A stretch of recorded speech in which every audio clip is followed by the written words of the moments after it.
My name is Luke Broyles. I'm here with my good friend Nathan. We've been friends for a long time. Very long time. Yeah, very long time. And you were a wee boy. yeah, since I was a little boy. In one of our conversations, Nathan was asking me about Bitcoin, cryptocurrency, finance, everything in that regard. And so I thought, Nathan, you are someone that I know will be able to ask good questions. And I think you are a good representative for the average person that wants to understand more, but maybe doesn't know what exact questions to ask. So hopefully it'll be of use to others. So anyway, okay. So yeah, okay. So I know we texted and talked a little bit about it, but what exactly is your main concern? So, I mean, obviously, as the economy kind of starts to look like it's in flux, inflation, all that, I've started thinking, I have my own business. Yeah. I am a dog trainer. I have clients come in, but it's not like a 9 to 5 guaranteed. So I've started looking at how can I maybe ensure a little more financial security.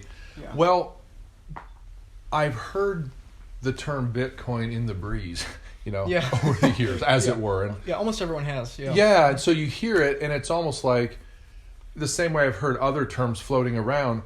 But as of recent, some of the podcasts that I've been listening to have been talking about investing in Bitcoin for the sake of financial stability. And to tell you the truth, if someone said to me, why don't you go ahead and invest $50 in Bitcoin? I wouldn't know where it goes. Like, is there a website? I go drop my 50. Literally, that's where I'm at right now. I don't even know how to do that. I don't know exactly what it is. Is it spendable? Yeah. Can I go to Kroger and spend Bitcoin? You see, that's what I'm going through. Do I sell it and then spend the money? So I know it's a lot of questions at once, but what is Bitcoin? And can you actually utilize it, or do you have to convert it to something to spend it? Pretty I exhausted you already. No. I'm all, okay, all right. This guy does nothing. Podcast be over? No, that's great, because that's almost exactly what everyone else has. I remember, it's just more and more people are asking me, what is this? And almost everyone everyone starts from square zero. Yeah. Or square one, I guess. So I think in order to best answer that and what has helped other people the most, I think it's probably better to start with what exactly is the problem, and then you can understand. When you better understand the problem, you can understand why Bitcoin is a solution to that problem. Sure. So I think it's probably better to start there. Are you going to charge me for this consultation? No, I'm not going to charge you for this consultation. I'm relieved. No, I'm just trying to pick my words because I know it can be a little overwhelming. Okay. Is it okay if I ask questions along the way? Yeah. That's fine. So in order to understand why Bitcoin and crypto and all that is or I would argue is a solution. Others would disagree, but I would argue it is. We have to understand the problem, and in order to understand the problem, we have to understand what money is. And so I know we've talked about money before in a philosophical, theological sense, but in a practical sense, money, the value money provides to a society is abstracting value in a way we exchange. So if you have the things that you need to survive on a spectrum, on one end you have your use value commodities, so food, water, shelter. You have that on this one end, and on the other end you have complete abstractions of value. And so all that's just various economic things you exchange. So over here you have your food, water, and shelter, the three main use values. Which is what people rely on. Yeah, that's what you need to survive. Right. That's what, if the apocalypse happens, those are the last things to go. Then a little farther over you have your weapons, transportation, things like that you also need to survive. Then, gas, other, materials, things that are not quite as basic. But, utilities, would that qualify? Yeah. Electricity. All that over. Yeah. And then from there you get the things that create those other more baseline valuable products like companies. And so where I'm getting with this is that the farther you go out on the curve, the more abstract the value gets. The value a company has is a little more abstract from how we survive, because you can't eat a company, you can't drink. Right. Yeah, and so then from the company... Unless you're Amazon, then you can eat up other companies. Unless you're Amazon, you can eat other companies, yeah. Sorry. No. That's a amateur joke. An amateur financial joke. Yes. Okay, sorry. Go ahead. So then from companies, you get the shares of that company, and then you can get derivatives or futures of those shares of that company. And so you go farther and farther out. Of that. And so way out on the end, then you have money. So you have... I don't have my wallet on me. But then at the far end, the largest abstraction, I would argue, is money in of itself. Like I don't have a $20 bill here, Right. but if I did, it's like you can't do anything with it. True. You can't eat it. It has to mean something. It has to mean something. Yeah, it's a symbol. Yeah, and so it's so. I want to start here because it's funny that people don't realize that, and we you don't think of it in those terms. You don't think of it in that terms. Yeah, no, we work 50 weeks out of the year, 40 hours, 80,000 hours in our life. Right, to get a piece of paper with a number on it. Yeah. Or even more abstract than that, a digit on a screen. That's true. Yeah. So the value it provides, even though it's the most abstract, the value it provides is that it gives us a consistent unit of measure of valuing everything else. Okay. So, you go, you work, you provide services to your clients, yes. You get those ones and zeros, and, you can then do that. You use those to buy things that are more intrinsic. And so money is basically, like I started saying, it is the common unit of abstract value we use to transact with one another. And can I ask you a question at this yeah. point? So the scale that you drew, and you said, starting with food, what is that line? Is that a line of value? Is that what you're calling that line? Yeah, I would argue that is like how where on the spectrum the use value case of that asset is. So these are assets. Yeah. Use value commodities. Yeah, I see. Yeah, so commodities. Yeah. So you have your basic components that you need to survive. Then the ones a little further, maybe a small circle followed by circles going outwards. Gotcha. Perhaps a better. But all commodities. Yeah, commodities, assets. Gotcha. Yeah. Okay, I'm sorry. Go ahead. That's what I just want to clarify in my head. And that's everything. And so then the inherent risk, theoretically, is lower in those that are more baseline to human survival because they risk don't of need what? More. Risk in terms of how likely it is that the value of that will go to zero. I gotcha. Yeah, so it is much higher. Is a lot more likely that gold will go to zero before oil because oil is more dependent on human. Gotcha. Human dependence for survival relies more on oil than gold. Yes. Or it's more likely that oil crashes than, say, food itself. And wheat. Yeah, than wheat. Yeah. Okay. So that's what that means. And so I gotcha. Just to put it out there, all money, not just Bitcoin, but even cash, all that is the far end of the abstraction. Which is why they can just print more. Well, yeah, exactly. And it mean less than. Yeah, no, exactly, because that's the problem. So that's what money is. And so the problem is that when you have an abstraction of value for everything else, the problem is because it is so abstract, it is easy to make more because there's nothing. I see. There's no intrinsic value to it. Is that true? Well, I mean, that's yes and no. Okay. That's a more controversial term. I see. I guess I would argue there's intrinsic value in all that. Some people would say there's no intrinsic value in dollars. I would argue there is because it's providing that use of you're able to calculate everything in those terms. But there's no stable value to it. Yeah, but there's no survival-based value that you can use to survive. So what happens is when you increase the amount of the abstract denomination that you denominate everything else in, you create extra currency, which in proportion to the underlying assets increases the price. And so that's the problem of what inflation is, what debasement is. I know you and I talk about history a lot, and that's what I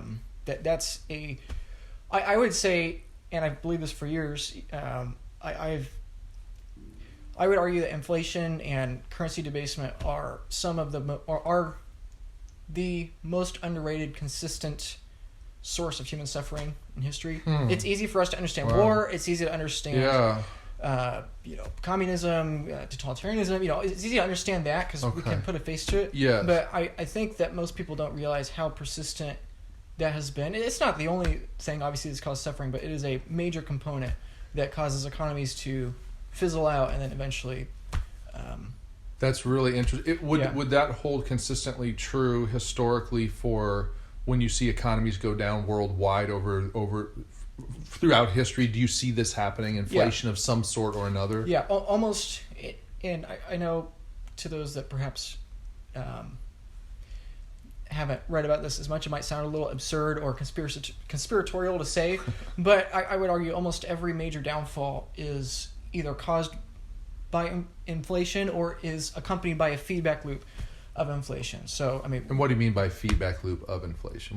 Well, in that bad economics begets inflation begets bad economics, and you get a spiral. And that's the concern. Like, people... I always talk about inflation, which is my friends and family back in early 2020 when we in lockdown. Yeah. Everyone was concerned about the virus, which there was concern Yeah. there, but I was just as concerned about the economic landscape that was changing rapidly, and no one's paying attention because our minds are elsewhere. Yes.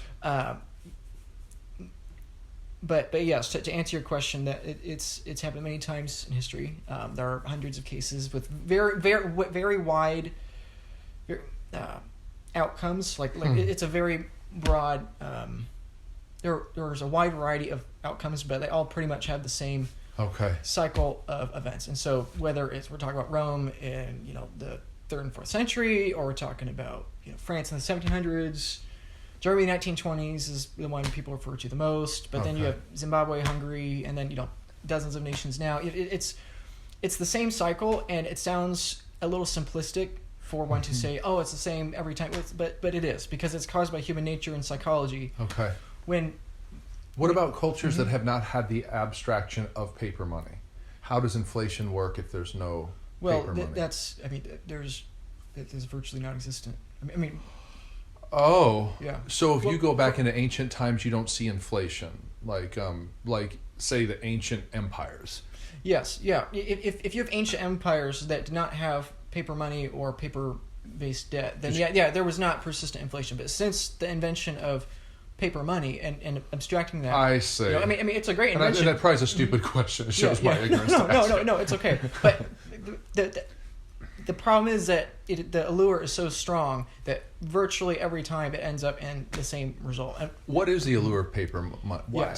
Yeah. So if you run the government, say whatever we're talking about, 21st century America or ancient Rome,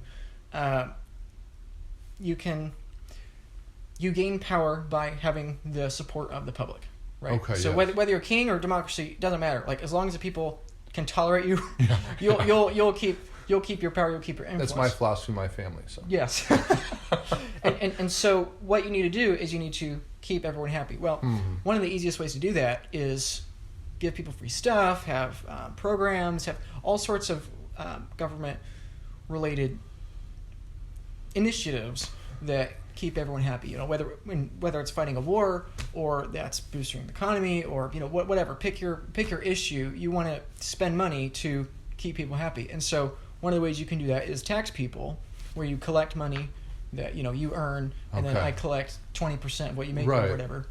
Or you can print money and then just spend the money you print. And so the problem is, one is a lot easier than the other. If I raise taxes on you, and if I double your taxes, if I want to double my government spending so that I can get reelected, I can either double your taxes, which is not going to be very popular, or fire up the printing press, or I could just print money, spend what I want, and while yes, there are going to be people like me that are very upset about it, there are many more people will be upset if they're directly taxed versus indirectly taxed with inflation. But the end result is worse with the inflation than it would be with the taxing, would you say? I mean, I think that's highly dependent on the tax rate. Or, I mean, it's that. But there's a consequence either way. Yeah, there's a consequence either way, and I would argue that inflation is more inevitable than higher taxation. So can I ask you one more question at this point? So I've heard the term used, is it fiat currency? Yeah. Mm-hmm. Is paper money a different type of money than gold is? For instance, they talk about fiat currency as opposed to what other kinds of currency. Yeah. And maybe but it helps me to have a foundational understanding so we can get to Bitcoin and say, where does this fit? No, that's great, and I'm glad you say that, because people, mostly my age, they start asking, how much money can I make? It's like, well, that's the wrong place to start. You have to start with the problem. So that's great. You're defining terms. But so fiat is meaning let it be so, like decreed money. Mm-hmm. So any money that is decreed by a centralized government is fiat. So that's paper money. So the U.S. dollar, that's fiat. The euro is fiat. The lira, peso, yen, all the government currencies that are issued, let it be so. Let this be the currency we tax you with. I see. That's fiat currency. And then you have alternate currencies like Bitcoin and everything else. What is gold considered? Gold, people have varying opinions. I would consider gold an asset. asset. Yeah. So fiat currency is not, as opposed to other titles for currency other than fiat. Is there other labels for currency, or is that just the one they use to indicate the type that's commanded, basically? Yeah, that's specifically referring to the type that's I commanded. see. Okay. Yeah. Okay. Yeah. Sorry if I derailed it, but I've No. been wondering about that. Yeah, that's so, important. Yeah, because that term's been thrown a lot, especially the last few months. Okay. So yeah, so just to recap, what is money? The basic idea of what money is that it's an abstraction of value that we can transact with, and the only reason money retains value is because we believe the next person is going to be able.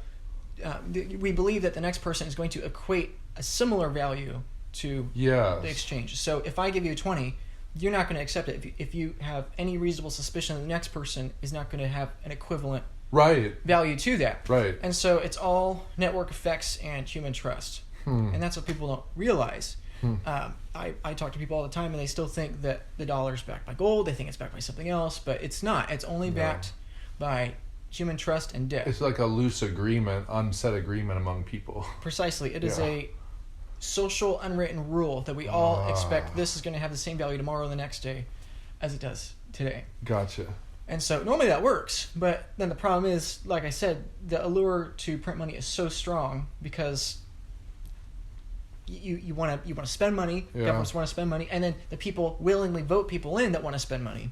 And so it's a collective effort, and we were talking about that a little earlier, collective efforts. But when all that comes together, then you end up in spending money. And so just to zoom out a little bit more, what typically happens is you have 5 stages of a economy or civilization. You have a growth stage where productivity is going up, everyone's growing, everyone's happy, and then you get where everything kind of flattens out, and then you have a massive period of growth, everything needs to calm down, companies that grew up but then are corrupt or whatever need to fall, so then things start to slow down, and then you get a recession. And the problem is people don't like recessions. People become upset, they blame politicians, and so the easy thing to do is to try to prop everything back up because we don't want to deal with a recession. But the problem is when you do that, you inherently make the economy weaker, and that's what I'm talking about with feedback loops. When you do that, you make the economy weaker, making the next recession more likely, number one, more volatile, number two, and likely going to last longer. And does it make it? Does it make the durate that it's going to come quicker than it would if you? I wouldn't call that a written rule like those other things, but it's more likely. And what are the 3 again? When you artificially stimulate an economy, you cause it to be more volatile, you cause it to last longer, most likely, and you cause it to be worse, typically. And just to step aside with the practical, because I know that might be over people's heads. Like take 2008 for example. I know it's a little controversial, but I think every company that did bad dealings in 2008, as a pure example, should have fallen and just gone. Like GM or these companies that the government fed money into. Yeah, all these companies the government fed money to should have collapsed. And I know that that's not popular because, then tens of thousands more, hundreds of thousands more people lost jobs, the recession will last longer. But the problem is when you print money and you give it to organizations that frankly should have collapsed, you do 2 things.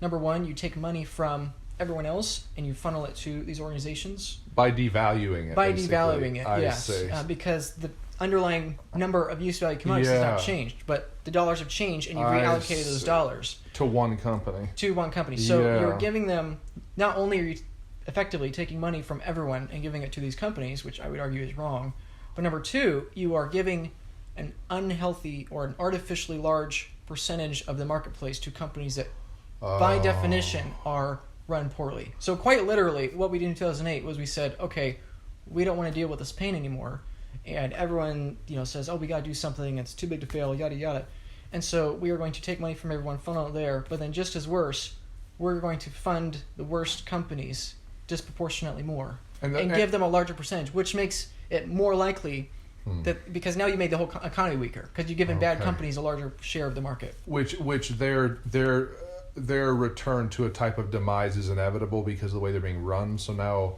is that what you're saying? So the cycle is going to be worse when they go down again? Yeah, that's what I'm saying. I mean, if you have half a dozen people in front of you and you keep giving the person that has the worst personal finance habits money, and you don't give money everyone else, what should happen is that should fall, and it's horrible and uncomfortable and awful. But so my point is, take Rome as an example, or any other country that's gone through this. You said Rome? Yeah. Mm-hmm. Yeah, you have this great rise up, and then there's some sort of trouble, some sort of economic trouble. People become unhappy. My parents are richer than me. There's all this discomfort, and so ancient Rome you're referring to. Yeah. Now they didn't have fiat currency then, correct? Well, no, they did. Oh, they did. Mm-hmm. Okay. Yeah. The denarius. Yeah. Oh, and it wasn't gold. It wasn't rare metal or anything like that. It started out as silver, but then they debased it by adding in less and less valuable. I see. So the material itself ended up not being worth anything, so it became a fiat currency. Because they ran out of silver. Yeah. I see. Yeah, okay. yeah. And silver's more plentiful at that time, I'm thinking, right? No, it's more plentiful now. Oh, it's more plentiful now. Yeah, okay. yeah, we've mined since then. Gotcha. Yeah. Okay.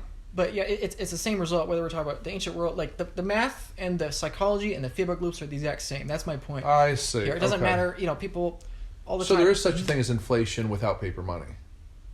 Yeah, I mean, it could be digital money. It could be. Oh, okay. Yeah. I was unclear on that. Okay. Yeah. And this is a good clarification too. When I refer to inflation, I refer to inflation as inflating the monetary base. Okay. Your economists and news anchors will say inflation is rising prices. I would argue that that's a less accurate definition than saying it's not inflation of prices, it's the inflation of monetary supply, which might sound subtle, but it is a really important difference. So let me, and this might be a really goofy question to ask, but can inflation happen with goods, with food? Like let's say bananas are rare in this part of in Indianapolis. They're not, but let's just say bananas are rare. Bananas are very common here. But let's say it was true, and all of a sudden something shifted to where we had something happen with the soil, where all of a sudden bananas became super plentiful. Yeah. Is that a weird example of inflation with a commodity that is like an everyday consumable, or does that not really apply to that Well, word? you would inflate the banana supply, which would then decrease the price. Oh, so it directly would relate to the currency then? Well, the inherent value, the real value of the bananas would go down because there's more bananas. Because there's so many. And assuming there's the same number of dollars before and after, therefore the price would also go down. I see, but that doesn't affect the economy. So that type of inflation would not be a negative necessarily when it came to food or something that's for survival. Yeah, we're talking about two different kinds of. We're talking about inflating a banana supply versus inflating a currency. And that supply. Is two completely different. Yeah. Two different things. Okay. Yeah. Gotcha. One's a free market. The other is a centralized entity printing money out of. I see. A symbol. Yeah. Okay. I see. Yeah. Because when you print bananas, you just cause the free market to go up and down, prices fluctuate. That's what the whole market is. I see. But when you print money, you cause everything. You cause the inherent value of everything to remain the same. Yes. But prices go up. And that means you price across the board. Yeah. Everything. Yeah. I see. It's more total, its effect. Yeah. Well. And it's funny that I remember, as a quick side note, I remember in March and April 2020, I could not sleep for a couple nights because. Really? Yeah, because there were economists and politicians on both sides. Everyone was basically saying there's no way that this money we're printing in this lockdown period is going to cause inflation because everyone's going to go home, they're going to stop spending, and when you stop spending, you decrease, the velocity of money, and people stop spending. Have they not heard of Amazon? The government not heard of Amazon? People sit home and spend more money sitting at home than they do while they're at work. That's true. Yeah, I do. Yeah. Oh, I spilled my water. That's funny. On cue. Yeah, on cue. But yeah, I remember back. It was just almost 2 years ago now, but still, it was the consensus that this would not cause inflation, and I was not sure, but I was saying at the time, I think this is going to be a big problem, and I think it's going to last years. I don't think people realize it, and I think we're not going to realize it until it's already happened. And so then a whole year later, almost exactly a year, March 2021, this year, then inflation starts going. Now everyone's talking about it, and people are messaging me, which is great. Yeah. But it's very funny that the initial story was that this would cause deflation. And then it wasn't, maybe it's not deflation. Well, maybe it's transitory inflation. Well, now it's not transitory inflation. Now it's persistent. So it keeps being progressed back. Is there a scenario in which it could have not produced inflation to print money? In some kind of perfect paradise scenario, is there a way that you can print money and not cause inflation? Yeah. And that's where I would get back to my distinction definitions. Most people would say inflation is rising prices. I would say it's raising the monetary base. So is it possible that prices don't go up at the same time we print money. Yeah, is that possible? I would say yes. However, not long term. Like, yeah, it's possible. Depending on the market or your basket of goods, like depending on what you pick and choose, yes, but as a whole, it's impossible. Because the currency is still in the supply. You have more money chasing less out goods. There. Yes, I see. And so to think that it's like a scale. It's going to outweigh it. Yeah. When you move one, you inherently move the other. Because, I see. That makes sense. Yeah, they're related. Yeah. They're related, almost like with the potassium and calcium in the body have a interrelation. If one gets high, the other's low, and you have to bring them. Yeah, sure. Okay, I think that's right. Forget me, medical people. Yeah, we're probably getting that wrong. Yeah, I'm not an expert. It's not medical advice. Yeah, so someone's about to sue us. Yeah, but yeah, that's where I would say, and that's where I thought to myself, like, this is like that. That's why I couldn't sleep, because this is like, it's insanity. People were saying this was not cause inflation is because you were looking at it at the wrong definition. You're thinking of inflation in terms of prices, but inflation in terms of the monetary base. I see. You're printing money, thus inflation, saying this is not going to cause inflation but deflation. It's like you're... So you would argue that the printing of the fiat currency is the inflation? That's my argument. That's what is called the more Austrian view. There's the Keynesian view. There's other views, the Chicago view, but I'm more of an Austrian, which is basically more for this line of thinking. I'm saying. What is the price view called if the prices don't? What's the view of if the price stays stable, you're okay? The Keynesian view? Keynesian view. What would the Chicago view be? It's similar. They're very, very...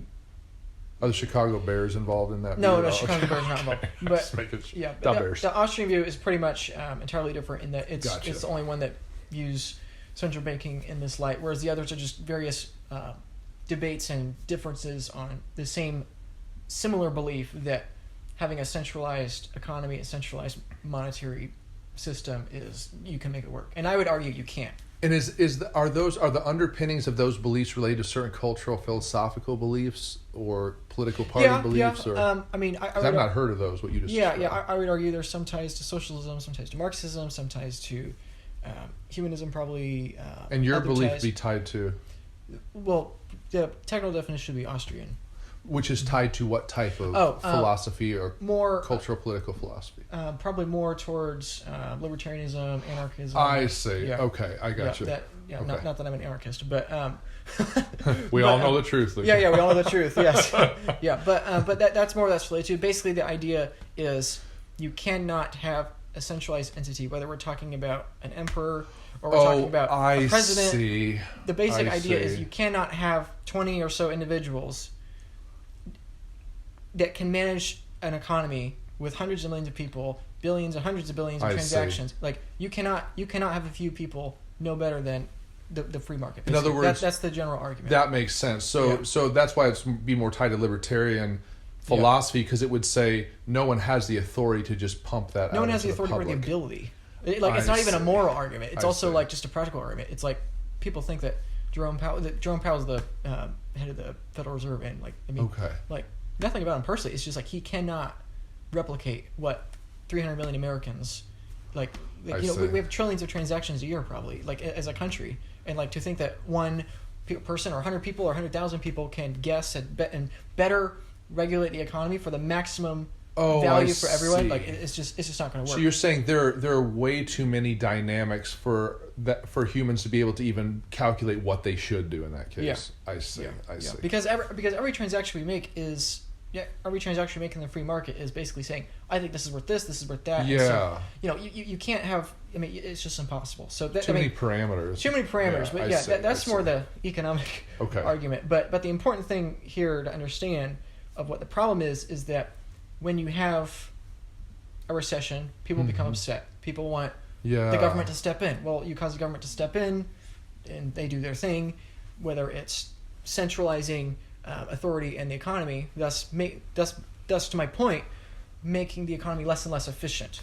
Okay. Meaning that the recession lasts longer and that there's less prosperity on average for the average person. Okay. Meaning people become more upset. You get more people voting for centralized authority, and then. So in your view, that's the feedback loop I'm talking about. I see. In your view, what is a prescription for a recession to help it end it sooner? I would just say let it happen as quick as possible. So it's almost like getting the flu and letting it play out. You just got to get over. You just let the body burn up the virus and be done. Pretty much. Which people hate saying that. People hate hearing that because that means people lose jobs. It's like, yes, it's horrible, but the problem is every time you artificially keep prices up. Okay. You cause, like I said, the economy to get weaker. You cause more money, and you cause more suffering in the long run. Because now the next recession is going to happen faster. It's going to happen more quickly, and there's plenty of evidence to back this up too. And you can look at the S&P 500. The stock market in like every recession for the last 100 years plus has become more violent, quicker. So in the 20s, did this happen? Was money printed to what, try 1920s? Yeah, when the when the Great Depression. Yeah, the Federal Reserve was created in 1914. I believe. And that's a private entity, correct? Is it still a privately held entity? Or? Yes, they're government. They're private. Yeah, it's complicated. Okay, but did they try to artificially inflate the economy by printing money at that time? Long story short, they essentially tried to manage the economy. So how did we stabilize then after that and not hit a worse recession? Or did we in 2008 and that's what that was? Well, I would argue, well, I should have a little bit of nuance here. Not every recession inherently is going to be worse. There are other factors as well. But in general, the recessions are going to become more and more frequent and more dependent on the fiat-based financial system, because that's what you're doing. When there's a healthy recession in the real economy, people want to not see that, and so you transition some of the real economy to the fiat-based financial system, and so inherently you are having more and more based out of the real world and more in this fake. Did that occur in the 20s?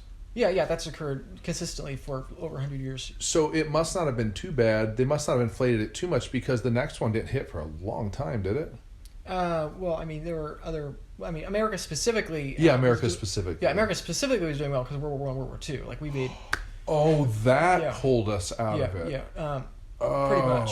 I see. Wow, that's interesting. Yeah, and I know people hate me for saying this, but most people think it was the New Deal that took us out, and I would argue that no, it was the World Wars and the fact that we were not directly harmed by the wars. Because Europe was bombed, Asia was bombed in World War II, but the United States. So our infrastructure was protected pretty much. A homeland. Yeah, the United States basically has been in the perfect spot, I would argue, for the last 100 years, pretty much, and so.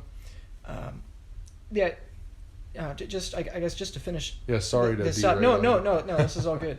The long story short is that the United States has had over a century of extreme growth of that first period, and basically we are the world's financial superpower, pretty much. And so the problem is we are right now. Yeah, we are. Really? Over 60% of all fiat currency in the world is backed by our dollar.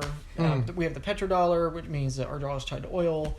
Okay. We are the currency. All of the currencies compare themselves to when people in other countries have problems with their currency, they come to the dollar. Like we are the centralized authority, and we've been exporting inflation for a long time, because when we accept imports, we buy their goods and send them our dollars.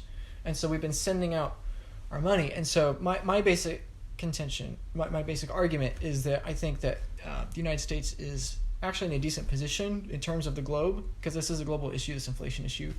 But I do think we're going to be the most blindsided.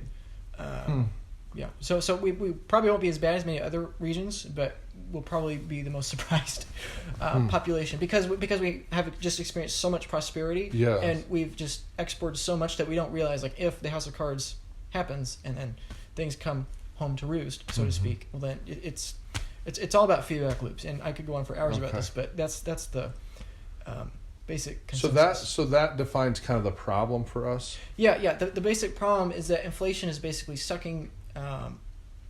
To use a metaphor that I heard someone else use, it's sucking the oxygen out of the room of the economy, basically, because you're by definition harvesting economic productivity from everyone else and giving it to companies that aren't efficient, or you're putting it into asset prices or everything else like that. And so it makes the system less efficient, which makes people demand more and more government, which makes the system less efficient, which means more money comes, because that's easier to do, because now you have so many taxes you need to have to keep up with your spending. Like, the only viable solution left is to print money, and when you print money, you have to print exponentially more money. So let's say, like you said, we just let recession play out without printing money. How does the ship right itself? What ends up happening that it stabilizes after a while? How does it do it on its own? Yeah. Well, I mean, and again, I know it's brutal, but the bad companies die, the the areas of the economy that were the problems, they fizzle out and everyone readjusts, and then you can. How do you continue readjust? So how does that readjustment happen if everyone's still so poor?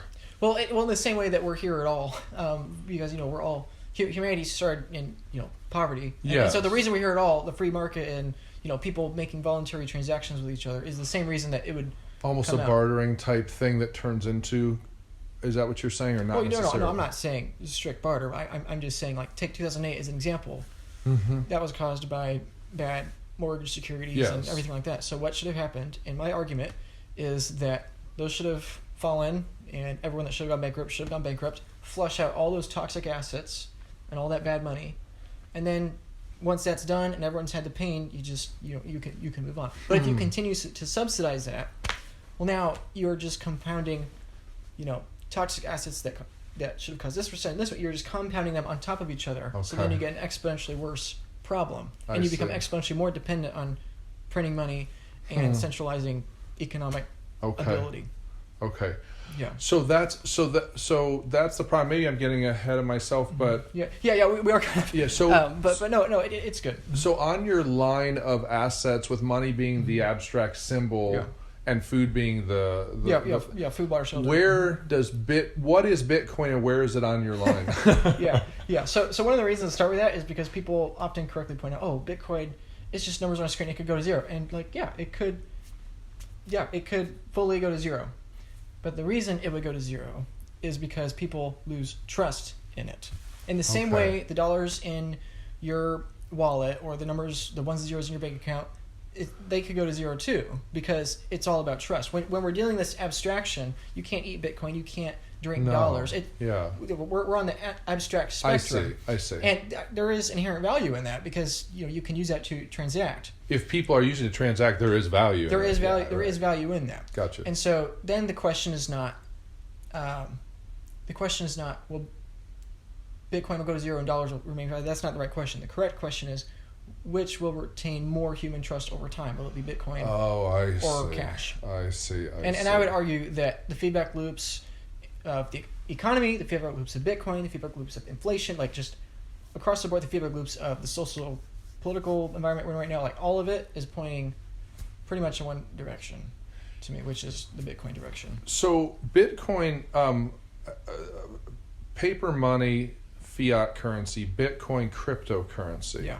And obviously, crypto probably comes from cryptography. Cryptography or cryptic. Yeah. What does that mean?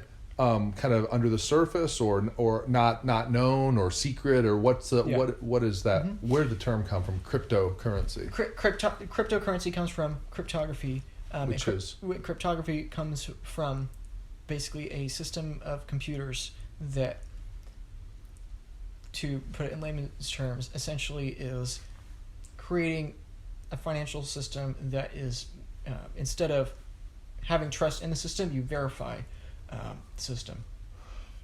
Which I know that probably doesn't make sense, but basically cryptography is saying, instead of having one entity that controls this thing, it's going to be a cryptographic network of computers that do it in a decentralized fashion. So it's almost like a democratic currency.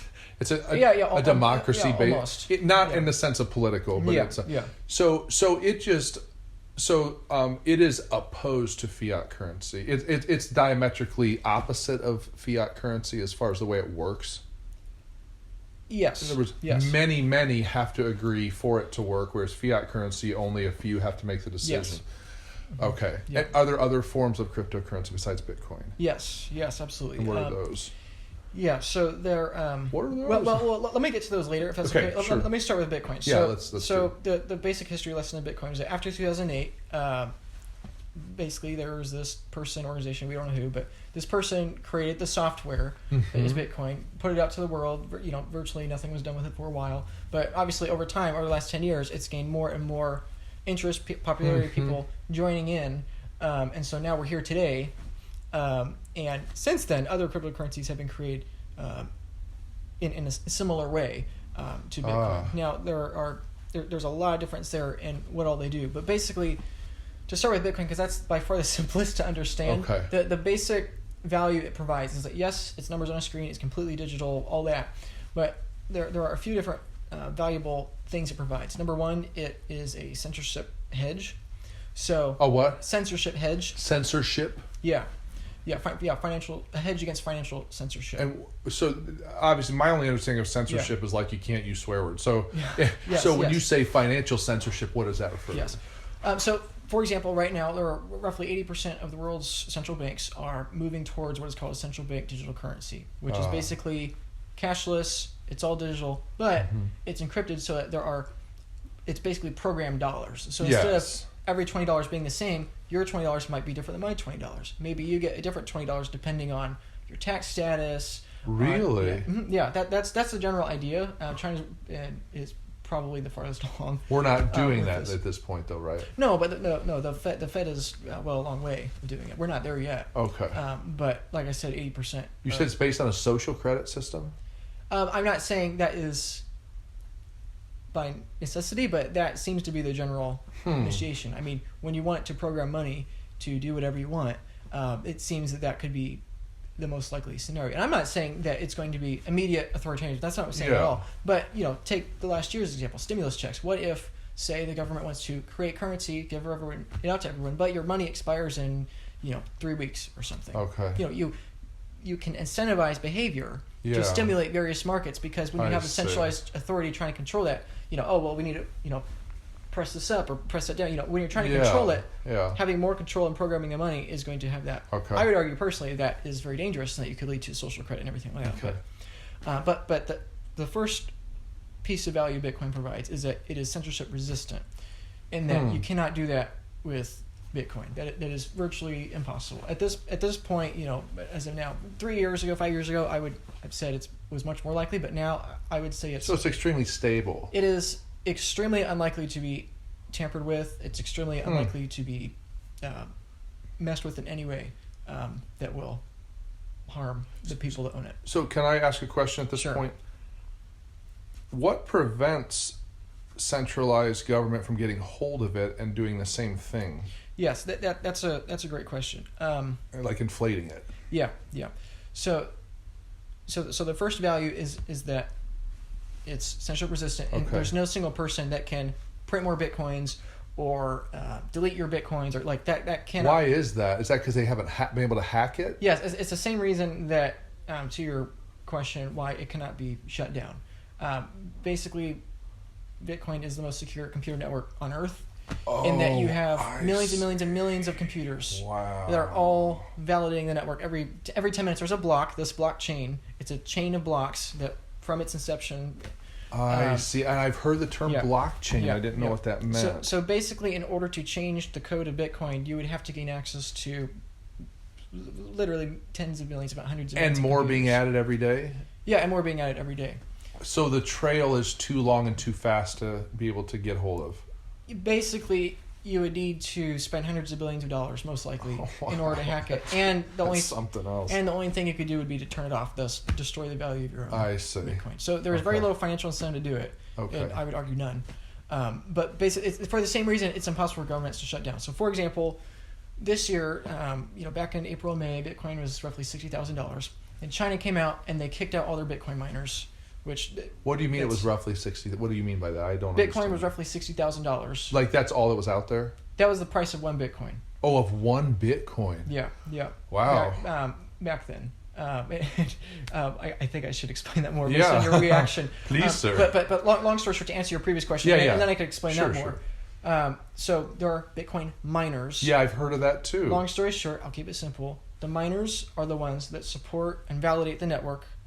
And so when they do the cryptography, validating the block, and they become part of the blockchain, they validate the blockchain, and then so they become added. They have a financial incentive to add more computing power because they get paid, and it takes a lot, from what I've heard. It takes a lot, but you make more money over time as the price goes up. But you have these miners validating a network. Well, what happened is that this is one of my major concerns of Bitcoin back 12, 18 months ago was that China had over 60% of the hash rate, which is the mining computing power. Think of it that way. Why is it called the hash rate? Because that's the rate at which the hashes occur for What's mining. Hash? Hash. I mean, I know what hashish is. I don't use it, but I know what it is. Why is it called hash? That's just the computing power. Is the term for the amount of computing power that's being done to protect I didn't know there network. was a term for that. Yeah. Okay. So that is that Bitcoin specific term, hash? No, that's other general computing term. Yeah. Okay. Yeah. Okay, sorry. But yeah, 60% of all the mining energy, hash rate, was occurring within China, and that was a major concern because theoretically, like I said, if you gain access to 51% of all those computers, you could hack the network. So it was a very reach case, but theoretically, China could seize. I mean, again, we're talking about like extreme. China would have to gain access to all those computers, and like you'd have to assume the computers were destroyed, turned off, relocated. I mean, like, and then even then, all it could do would just be turn it off. In which case, they turn it off, you create what's called a hard fork, which I won't get into that, but basically, Bitcoin duplicates itself basically automatically, and then everyone just shifts over to that new network. Really? Wow. Yeah. So it's incredibly, like I said, it is by definition, it is more difficult to hack Bitcoin and shut it down at this point than it is to hack virtually every nuclear missile silo. Really? In the world. And much. is this thanks to the man that started it? Yeah, man, woman, person, we don't know, but or whoever. Whoever. I know. I mean, it's a combination, and that he wrote the code, and there were many others that contributed to that as well. But it's a gradual process of, obviously, if he just did it and no one ever bought it, it would remain at zero because it's all about human trust. But as the trust gains, the strength of it gains, and the computer network of it gains, and thus the higher price becomes justified as it becomes a stronger censorship-resistant asset. I see. And a lower and lower likely of going to zero. Yes. At the same time. So per your, I don't know if confusion is the right word, but yes, the price of Bitcoin right now, I think at the time of filming is like $50,000. Okay, so it came down $10,000 since. Yeah, $10,000. Yes, and so that freaks out most people. Like, I don't have $50,000 to throw it at computer money, but so there are 21 million, or there are. Well, actually, I should probably get into that later. I'll talk about that later. But the long story short is that there's a finite number of Bitcoin, and there is. There's a finite number. Their value changes. Yeah, the value changes, but the inherent number of Bitcoins will never exceed 21 million. Oh, so there's 21 million total, period. There's roughly 18 million now. There's roughly 3, or just under 3. They have not been mined yet. Were mined. And those will be the ones that are mined over time. Okay. And so I'm so tempted to ask how they do it, but that's a whole other thing. So I'll ask that off camera. I want to say the most important things. I want to stick to the money thing. Yeah. So the inherent value is not only that it is an inflation-resistant hedge. Okay. If the government wants to take your gold, they can come in your house and take your gold. Yeah. They can't take your Bitcoin as long as you have your password. There's nothing like they can't hack it. Right. Yep. And so they could pull your toenails off for your password, though. Yeah. Sorry. Yeah, torture you. Yeah. And as a quick side note, this is one of the reasons I talk about it so much, because there are many regions in the world, like Afghanistan, for example, the last few months, where people have exponentially just started adopting Bitcoin because. Really? Well, yeah, the Taliban can take everything. You can take your house, they can take your gold. I see. But if you can put your money, even if it's just a little bit, into Bitcoin, well, the Taliban can't take that. Gotcha. And so you can become a refugee. Carry nothing but the shirt on your back, and you can memorize your password and carry all your money with you, and just get computer access. Yeah, and get computer access, and so that's the main. That's one of the main arguments. Censorship resistant, which is why it's often associated with criminal activity. Although that's another conversation too, or another component of the conversation. The second argument for it is the inflation-based argument. If you have a spectrum, and you only have 21 million Bitcoin. And you have an ever-expanding monetary base. That's what I was wondering. I was going to ask you about you're going to have exponentially more dollars chasing the same number of Bitcoins. Yes. And so in terms of first principle basis, then theoretically, quite literally, the only way for Bitcoin price to go is up, even if demand stays exactly the same. Oh, I see, because it's never going to change. It's always going to be 21 million. Yeah. So therefore, it's only going to grow in its value because more Bitcoins will never be created. Correct. And how is that prevented from happening? Well, for the same reason I mentioned before, that when a computer validates the Bitcoin network, when a miner validates the network, they are validating the same piece of code and the same software. Like you can't change it. And so as more and more computers come on, it becomes exponentially less likely that you'll be able to change inherent. So whoever this was that started this, did they set the parameter at 21 million in the Yeah, software? yeah. That was set. It, I see. Yeah, I mean, you could read It's some genius stuff. It is quite brilliant, and quite frankly, I think that's why most people are hesitant of it, because it's just so counter what we understand. Can I ask you something at this point? Yeah. What if the entire computer network went down? Yeah, that's a good question. What if there's a solar flare and computers go out and there's for no a network? year or Yeah, a couple exactly. Years? Yeah. Well, then obviously you would not be able to use it for that time. However, as soon as the internet and networks and computers come back online, the software's still there. You still have access to your software. Is the software there? Mm-hmm. Yeah. So even if it got wiped, I mean, well, wiped is different than computers turning off. Mm-hmm. Right, but I mean, like if we had some kind of like an EMP or a solar flare, magnetic something, a magnetic storm, something that actually wiped out where you actually had the hard drive wiped out. Yeah. Magnetic's different than just internet going down. So magnetic would be more of a concern. Okay, so technically, there would be a way to eradicate Bitcoin, and it would be through magnetic interference and where the hard drive was wiped. If all these hard drives were wiped and all these miners, it would go away, right? Essentially. Okay. Mm-hmm. Yeah. So that's one thing that is a threat to Bitcoin, is hard drives being wiped.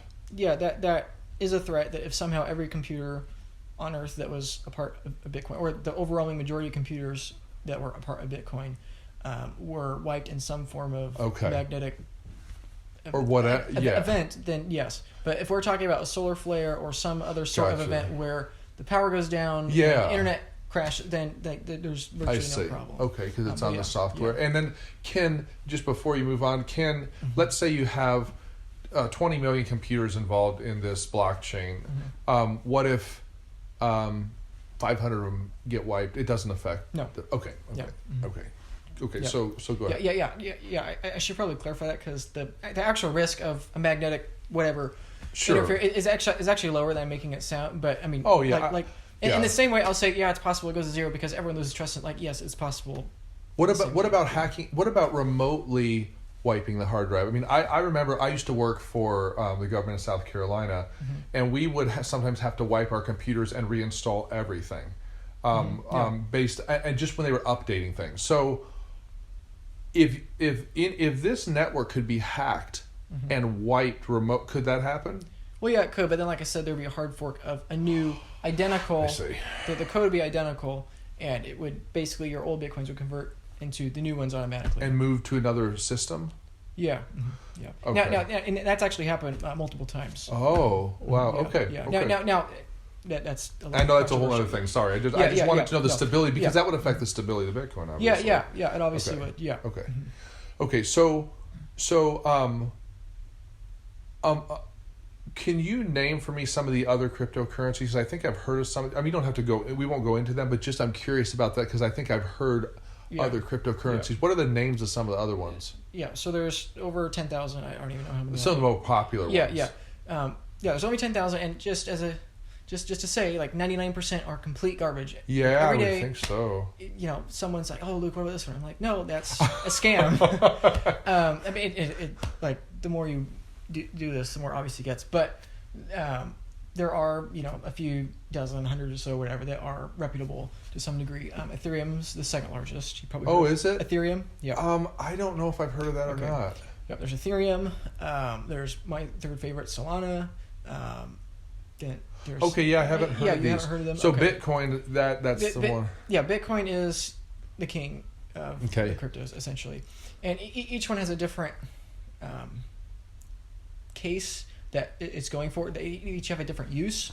Really? Yeah. Yeah. So Bitcoin in and of itself, the value of Bitcoin is, now I'm getting way ahead of myself. But basically, the main intention with Bitcoin is just the stability, and that it is the most decentralized, it is the most secure, it is the most, and that's why people love it. That's why it's still the largest. Then you have things like Ethereum or Solana or Polygon or Avalanche, or all these others, which are smart contract platforms. They are basically trying to decentralize all computing of the world. So where that, economic transactions, exchanging value, everything, like stock markets, having everything be on a decentralized platform, that's what those are going for. So in metaphorical terms, you can think of Bitcoin like digital gold. Yes. It doesn't do anything. It just sits there. Right. And you have Ethereum or kind of like digital oil, and that it tries to do stuff. You try to do stuff with it. So there's a wide variety, and then you have your scams. Right. So but, Bitcoin stands alone as an actual digital currency. Yeah, I would actually say more of asset. I don't really like the term digital asset. Digital currency. Yeah. Okay. Because the implication of digital currency is that you spend it, and that is becoming more and more not the case. So you don't spend Bitcoin? I do not, and I would not suggest it. Then so this is again me asking just as a layperson, Mm-hmm. how, let's say that I have Bitcoin and I don't have dollars. Yeah. But I need food, which is on my yes. How does Bitcoin become food for me? Yes.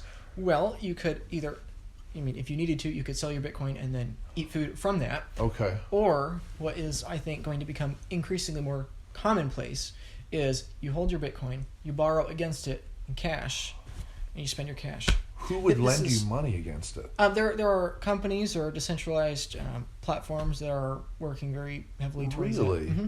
Yep. Are they operational right now? Yeah. What are some of the names of them? Celsius is the one I personally trust the most. Celsius, and they're on. It's like you go on their website. Is that? Yeah. Mm-hmm. Create an account, and then they'll lend against your. Yeah. So they just verify what you have, and Mm-hmm. Wow. And the basic reason, the reason I say that, and the reason I think it's important is what's called Gresham's law of money, which is good money, or bad money drives out good money. So if you have two forms of currency, two forms of money is probably the more accurate term, and one is fixed, hard, not going anywhere, and is going up in value, and the other is printed endlessly, cheap, flowing everywhere, the bad money is going to drive out the good money from the market. Okay. So the more cash you flow into the economy, the more Bitcoins are going to be held off. And the more scarce, or gold, or real estate, or anything else, the more they're going to be kept, and the less willing people will be to sell. Because why on earth would I sell my house that is going to double in price over the next 5 years when I can just spend my cash that's losing 15% of value every year? You know? Okay. And so likewise, why on earth would you spend your Bitcoin when it's going up in value every year? I see. When you could just borrow against it at 3% interest, and you know that money's inflating 15-20% every, like it's a, it's that's essentially. I see. That's essentially what's happening, and that's why I'd argue it's a lot more scarce than people realize. Are there people doing that right now, borrowing against Bitcoin? Yeah. And are okay. So very few, and right now it's very difficult because it is so volatile. But over time, as more what's volatile? Bitcoin's price. Oh, and what makes it volatile? Just that it's small enough that small inflows or outflows of money cause great demands. Or great demand changes. Yeah, that's why it goes up and down like crazy. And what will stabilize that? The larger it becomes, the less volatile it becomes. So like right now, I know people like this year say, "Oh, it's crashed." I mean, it crashed 60% from April to July of this year. May, June, 3 months. Yeah, 3 months. And so people were like freaking out, like 60%, like, oh my goodness, that's huge. What made it crash? Well, that what I was referring to about China. China banned their miners. The miners left. And regarding the censorship argument, circling back to that, so China shut down their miners. 60% of the Bitcoin network relocated out of China to most predominantly United States, particularly Texas, and Kazakhstan, and other regions in Asia. So did that take about 3 months for that to happen, and that's why it came back up then? Yes, yep. And that's why the censorship argument, people that are, I may very well be wrong, but people that are 100% certain it can be shut down, I think they are radically underestimating how secure the network is. So it's almost like, would it be an apt metaphor to say it's like taking a balloon in a pool and pushing it to the bottom by force? Precisely. And it will pop back up on its own? Yeah, I mean, that's a really big deal. Yeah, 60% of the hash rate was outlawed from China. And did it do that fork thing that you said? Is that what happened? No. Okay. No, that wasn't a fork. There was an inherent issue with the network. Oh, it was the network. I see. Yeah, it was the miners that needed to be relocated. But 60% of all the miners were shut down, had to relocate somewhere else in the world that was more favorable to them, and back up and running. And like that happened within 3 months. So China basically forcefully, because they were on China's network, They shut They were them mining. down They were mining in China. inside their network. They were using Chinese electricity in China. I see. And China said, "We don't want you to do this. Why? Because it's taking power away from the Chinese Communist Oh, it was Party." the actual power they didn't want taken. No, political power, not electricity. Oh, okay, gotcha. Because that's what it does. It takes power away from Centralized government. precisely. Okay. Which is why, you name it, China, Hillary Clinton, Joe Biden, half of Congress, it's why governments are very anti. I didn't know that. Yeah. I didn't realize that. Against, yeah. That's how dumb I am. No, you're not dumb, just new. So. Yeah. Mm-hmm. So, how does one go about beginning the process of buying Yes. pieces of Bitcoin? If one Bitcoin, Yeah. So there are Bitcoins and there are Satoshis.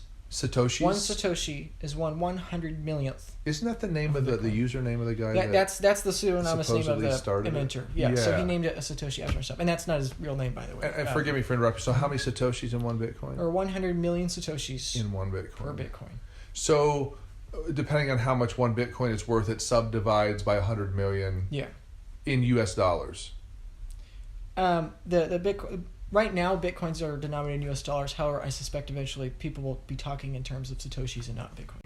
Okay, and then what does it look like when you buy? I mean, I'm sure you can show this how this looks when you do this. But what does it look like when you go to Gemini.com and they just say you need a user login? Is that the first thing they ask you? Yeah. To do? You prove your identity. You put in. How do you prove your identity? What do they ask like you for? take a picture of your driver's license. And this is safe and secure to do this through these sites. Yes. There's okay, because that's kind of a scary thing to send your Yeah. license picture. No. Again, just like cryptocurrencies, there are many exchanges which are not reputable, but there are many like Gemini or Coinbase or Robinhood, although and they're Robinhood. verified through third parties. Yeah. Legal, regulated, so many of which are insured. I like those. Gemini's insured. Yes. So you would log in, get a username, and then they have like a menu that you buy. Yeah, like they have a menu. Buy this, buy that, buy Satoshis. Yeah. Pretty much. Okay, and then what do you recommend as like? What is a good dollar amount as a goal? I don't know. Not dollar amount. How many Satoshi? What's a secure amount to have where you're like, that's a good amount to have? Yeah. Well, this is probably the most controversial part, in which people would probably call me a crazy person, but I think it's important. So the three main arguments, which we've gone over the place, which is fine. Like it's been great, super, really authentic. But the main three arguments for Bitcoin or crypto as a whole are: number one, censorship; number two, inflation; number three, technological displacement. So as companies become more expensive and decentralized institutions become more economic, well then there's going to be a decrease in value in real terms of the stock market, I would argue, at least in tech companies. And so basically Bitcoin and crypto as a whole are a hedge against all three of those: rampant inflation, governments becoming more tyrannical, and technology progressing. I personally think all three of those are going to happen, and so that's why I think it's a strong case. So explain the technology progressing thing to me a little more. Give me an example of that. Is there some illustration of that would help me understand what that means, how it would block it? So like Ethereum or Solana, basically they are coming after making transactions completely trustless. In that, like, say you want to buy a house, you won't have to have lawyer, attorney, title company, this, that, and the other. You can just have, you can just transact a house, car, whatever on a blockchain. I mean, if it is, if it's 100 times cheaper, 100 times faster, and 100 times more secure, then to me that's the obvious direction it's going to go. Or take the stock market. The stock market is only open for 9 to 4 every day, 5 days a week. Well, for the modern world, that's really becoming less and less useful. So these transactions would all occur within the Bitcoin network itself, or a blockchain network. Yes, there's plenty of a debate if that's going to be Bitcoin, Ethereum, or Solana. Like that's the whole. Within a blockchain network, but aided by a third party. Potentially, because Solana is a cryptocurrency. You're saying? Yes. Mm-hmm. So each of these are any of these cryptocurrencies currently transacting things this way? Yeah. Oh, they are. Yeah. Yeah, I mean, there are fringe cases of people exchanging properties or this, that, the other for various digital assets. So it's in like the beta phase. Yeah, beta phase. Like again, like I know this sounds crazy, but I'm taking like 10, 15, 20, 25 years from now. That's probably how everything will be done. But that's way far out. And won't be interfered with by the government at all? Or regulated or attempt to regulate it? Yeah, well, it is regulated. It is currently being more and more regulated. There's been a lot of regulation this year, especially in outside the United States, but even in the United States, there's been more regulation this year. Okay. Yeah. And what does that regulation look like? What are they trying to do? Well, like, for example, I think it was 2014, Bitcoin and Ethereum were classified as assets. And like that's so important. Like to have a classification, then you know how to tax it. You know how to qualify it. I mean, for companies, that gives them more understanding of putting it on their balance sheets because now you can. That's a category. Yeah. It's basically a category that companies, individuals, so we know everyone's what on the it same is page. now. Yeah. But yeah, I know it's very counterintuitive for people. I mean, but it's. So what would you recommend I do in my position? Yeah. Begin with what? Well, I like the basic metaphor of the Titanic. Not to be dramatic, but I think it's accurate. Is that a basic metaphor? It's a very epic metaphor. Well, yeah. No, but the reason I really appreciate that metaphor is that I believe both of these circumstances are a complete failure of pretty much everyone's part. And well, like take the Titanic for example. Like the captain was at blame, the passengers were at blame, the first officers were blame, like the crow's nest were at blame. Basically everyone had some part to contribute to the sinking of the ship, and there was no it's not like there's one person that caused the ship to sink. Or like take 2008, like yes, we often blame the big banks for causing 2008, but the rating agencies, the average retirement portfolio, the financial advisors, people getting the mortgage, basically everyone from the top of the Fed to Wall Street, Main Street, virtually everyone together, from a combination of pure greed, complete naivety, ignorance, arrogance, assuming nothing will grow. From that collective, a perfect storm. Yeah, it's a perfect storm that causes that to happen. And so to use that or the Titanic as a metaphor, I would argue that as far as inflation goes, and we really didn't get on the real severity of how bad inflation I think is going to be, but the long story short is that I think basically we put ourselves in a debt trap last year. Last year? Yeah, 2020. I think it's already happened. From what? What initiated the debt trap? I know there's a lot of factors. Yeah, just how much. What accelerated? Yeah. So the world as a whole has been radically, like we're talking about a macro multi-century trend here, like this. Wow, multi-century? Really? Yeah. Yeah, so basically since the early... And global? Yeah, global. Like that's the thing people don't realize, which really grinds my gears a little bit. People think inflation is bad here, but people don't realize that it's exponentially worse everywhere else.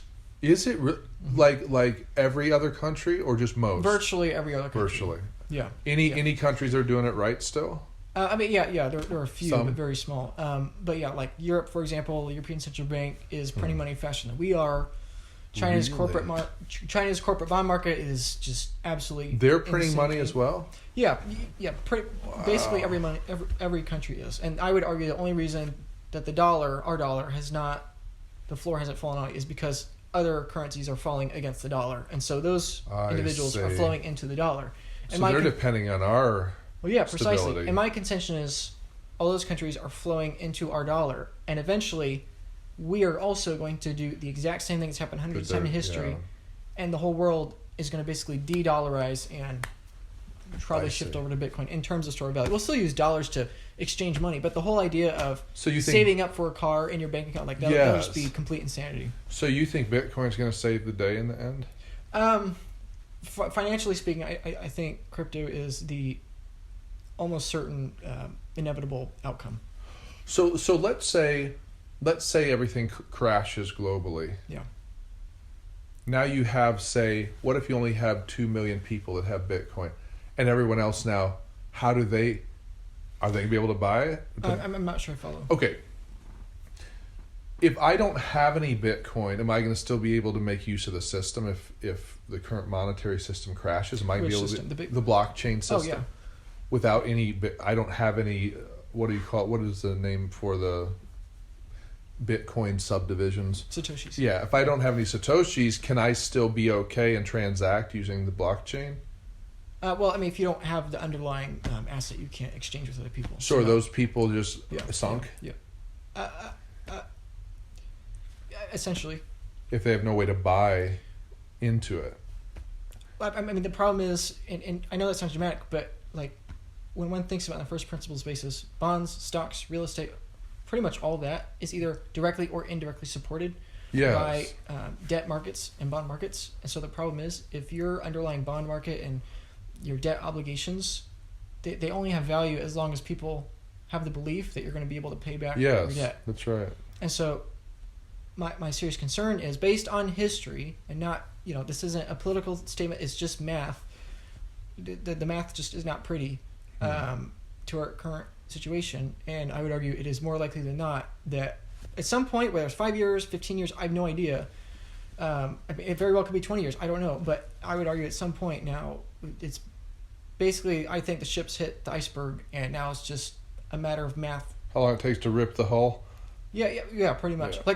Like I mean, and that's the reason I talk about it so much is because I think people think I'm speculating here, and maybe perhaps I am, and very well I might be wrong, but I've spent a lot of time doing the math. I spent a lot of time doing the models, pattern recognition, and I can tell you now, like the worst case scenario is incentivized by everyone. I'm incentivized, politicians, everyone's incentivized to perpetuate the worst case scenario because it's what's best for us individually, which is the horrible irony of it. And so I would contend that because I think the proverbial ship hit the iceberg last year and we hit the tipping point where now when we compare debt to gross domestic product and when we compare all those assets, like just the math, to put it in layman's terms, like if you're a credit card addict and you're expanding your credit card, as long as your monthly income can keep paying off your credit cards, you'll be fine. You can keep getting new credit cards, but then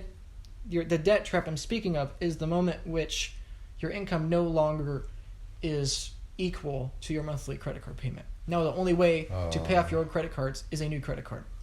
I see. And so then the only inevitable conclusion is that you keep getting new credit cards, meaning mathematically you're increasing your debt because your new credit card principal is your previous principal and interest. And so then the only end result that I can think of is you just continue taking on debt until eventually the credit card company calls your bluff.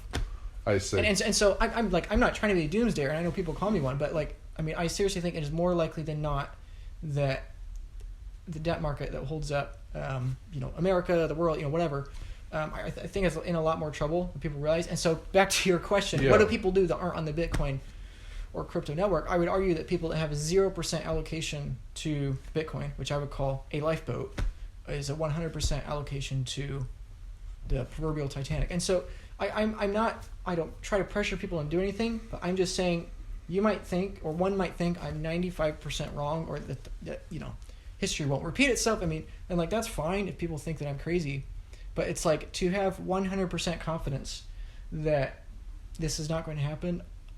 I think, especially post 2020, I just think that is frankly absurd, and I think people are going to be blindsided because we like to think linearly, but in the same way that a ship sinks exponentially at an exponential rate, it's the same thing with inflation, it's the same thing with debt, same thing with economies. It's like, it's all feedback loops. Like the last 50% of people that lose faith in the dollar and go to Bitcoin, like at that point, if you're in the last 50%, like you're. I see. Not to be dramatic, but you're basically too late because it's gonna be like that. So it's gonna go quicker as it gets further. Yeah. That's my strong belief. That's your belief. Yeah. And this will probably take at least a decade. Like I don't think this is going to happen like tomorrow. Freak out, sell everything. Max out your credit cards to buy Bitcoin. I'm not crazy like that. But like every time in history, this has happened hundreds of times. But my acute concern for now is that this is the first time This is the first time we're a global economy. Post World War II, we're a global economy, and this is the first time that we've had a global economy, global empire, global supply chains. And so my concern is it might mean this is not as bad as history is because we recover quicker because we're a world economy. But I think the more likely argument is that it could be worse than we expect because when you have the entire economy spread out around the entire world, and you shut down the whole world at the same time. I mean, it's so can I ask you at this point? Yeah. So, let's say for somebody like me, I don't have any debt. I just I rent. Yeah. That I have a rental, Yeah. and I have like my electricity. I have my insurance. Yeah. So let's say the economy tanks, like the world economy tanks. What does that mean for me having no debt, no credit cards, anything? Is Bitcoin still a fallback for me in that scenario? And if so, how? Like, how is that going to help me pay bill? So are we assuming that if the economy fails, everyone's still working? Well, yeah, and again, like, I'm not saying it's the end of the economy forever. I'm just saying that it's the end of the fiat-based financial market as we know it, which would be a major recession, depression, whatever you want to call it. Okay. I mean, who knows? That's way too early to guess what exactly. But basically, Bitcoin is a store of value in an abstract form. So if my money isn't worth anything anymore, Yeah. and I have Bitcoin, Then you're retaining purchasing power. how do I turn that into food? You could sell the Bitcoin and buy food, or you can borrow against it and buy food. So the borrow overinflated money against it. Mm-hmm. So they would just give me a lot of money for it, which because let's say that going back to our banana thing, let's say bananas cost $5 a banana now instead of a quarter or whatever they do now. So my Bitcoin value would be so high that when I sold some of my subparticles, Satoshis. Yeah. Satoshi, I'm like Satoshi. Yeah. Got to remember that. When I sold some of those, I would have enough money that I could go and buy what I needed. From that. I strongly encourage Bitcoin not be viewed as a get-rich-quick scheme, but capital preservation scheme. That's what I'm saying, so Exactly. I could eat. Yeah, exactly. So to use numbers, because perhaps that might help here. So if you have say $10,000. Okay. Excuse me, I need water. Get your water. Yeah, I'm parched. So if you have $10,000 in money that you're just looking to save. Okay, so say I have $10,000. You're saying in a savings account. Yeah, and you want to buy a new car. Okay. Okay. And the economy is fine at this point, or down. Well, yeah. Let's just say like now, literally today. Okay. I would Yes. argue inflation in the United States right now is roughly 15%. So if you have $10,000 over the course of 12 months, you're almost certainly going to lose about $1,500 of purchasing power. Gotcha. So, 15%. Let's say the car you're looking to buy is $10,000. A year from now, the price of the car will be then what? $11,500. I see. Okay. But you still have your $10,000, so you've lost 15% of your purchasing power. I'm not doing that math right, but that's the basic idea. What if you buy Bitcoin and that Bitcoin goes up with inflation? Well, then you can still buy the car By borrowing against. against it Bitcoin or something. Okay, I see. Yeah. Which I know the whole borrowing against it is very early, and that sounds a little insane to people, but No, it doesn't sound insane. Yeah. So where do these institutions get the cash to get to you? They borrow it through banks or. So banks are working in tandem with these organizations? Through the Federal Reserve. Yeah, and this is a whole other. So the Federal Reserve isn't trying to shut it down? The Federal Reserve basically has artificially low interest rates, which artificially keeps other interest rates low. Like right now, you can get a 3% mortgage on a house. Like that's not natural. I if see. we had a free market, interest rates would not be as low as they are now. They are as low as now. They are as low as they are now because the Federal Reserve keeps them low, because that stimulates the housing market. It keeps prices up. Going back to what we were saying before, that's. I mean, if you look at a 50-year trend of the federal funds rate, I mean, it just does nothing but go down, pretty much. What's the federal funds rate? It's the rate. It's the interest rate they set, essentially. Oh, it keeps going downward. Yeah, because it artificially boosts the economy. It artificially boosts the economy, number one, but number two, as you have more and more debt, you can afford. As you have a larger and larger principal of debt, your interest rate, by definition, needs to be smaller. I see. And so we're basically at 0% interest rates now, and so I would argue that we're. Is that why you see houses being built everywhere now? Well, yeah, because money's so cheap. I mean, and I'll be frank, mortgages are almost assets. Like I have my real estate company we were talking about earlier. And Yeah. I'll be frank. We want to take out as many mortgages as we can because it's basically free money. Oh, I see. If you can take out money, cash, and invest it in something, take out cash, invest turn it into something. Turn it into something, An and asset. the cash is losing 15% of its value every year. Your debt is reducing by 15% every year, while simultaneously your assets going up. I see. So, I mean, quite literally, mortgages are, I would say indirectly, but really it is quite direct. Like it is free money. So let free, me free purchasing power. That's probably better. Purchasing power. Yeah. So let me ask you, knowing what the inflation percentage is it smarter, like in your case, to invest in real estate or Bitcoin? For me personally, I buy real estate so I can buy Bitcoin. Oh, I see. Because you can get more money through the real estate to invest in I can get the cash Bitcoin. flow that I can just To push into Bitcoin. I yeah. see. That, I mean, I know people call it crazy, but that's what I would do. Well, people. Well, yeah, not all. Crazy. Yeah, that is true. People. But yeah, I would view Bitcoin as a much harder meaning more finite asset. So than real estate. you are committed to Bitcoin. Well, yeah, I'm of my crypto portfolio. I'm actually a very small percent. I have a lot more Ethereum and Solana than Bitcoin. Oh, you do? Yeah. Now, what's your reasoning behind that? Well, the reason is just depending is now we're getting. But Well, it's all crypto. yeah. That's what I'm- It's all crypto, but basically Ethereum and Solana are also very finite assets that I would argue have a larger addressable market. They are higher risk. Their returns are a little higher, but I really like them. I like the projects, and I like what they're doing. So how do you, if they are not actual digital coinage, how do you make money off of them? They all are. Mm-hmm.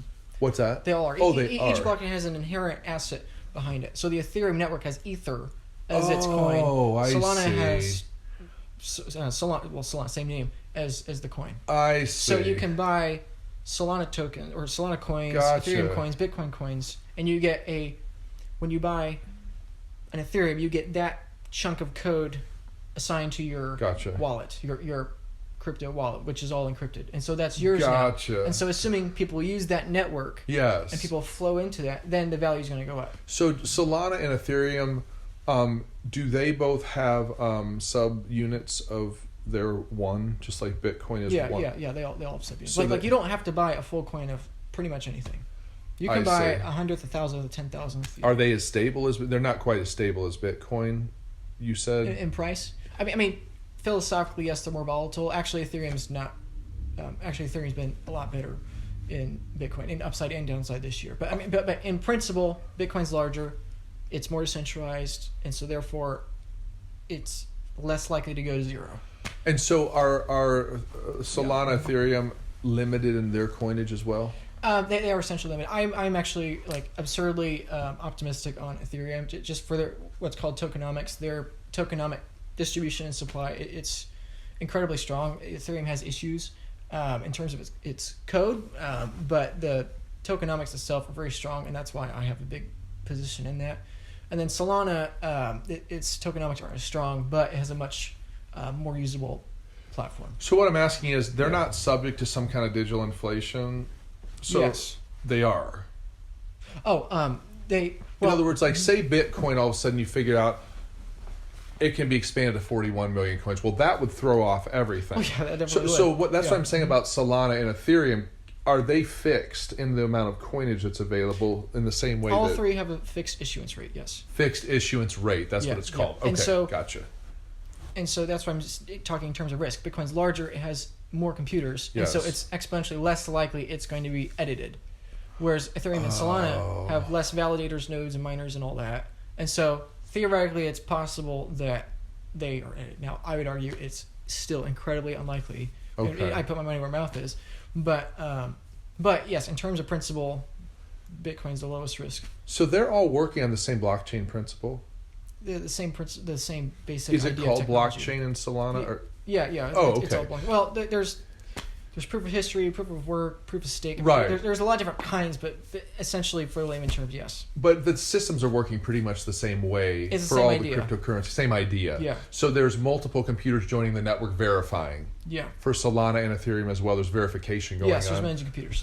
I see. Yeah. Okay. But just Bitcoin has by far more than. Yeah, by far. I would actually contend. I know people would disagree with me, but I would contend that I don't think that might be the case forever. Okay. But at least for now, and probably for at least the foreseeable future. More water. More water spill I on know. yourself. I'm getting nervous. Make me Get nervous. nervous, yeah. Don't put my water over here. Yeah. Yeah. So is there does it ever reach a point at which no more computers can be added to verify anymore? That's it. Well, People are shut out.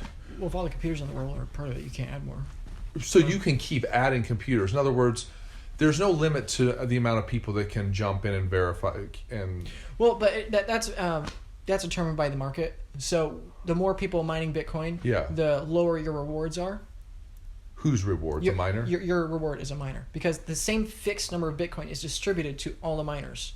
And so if there are more miners, the same fixed amount of Bitcoin is... Oh, I see. And so it's a free market that prices itself. If you have more miners, you make less money, and the people that can mine Bitcoin less efficiently because your electricity costs are higher, well then you're priced out of the market and you stop mining, and then so it grows over time. So what happens when they're all found?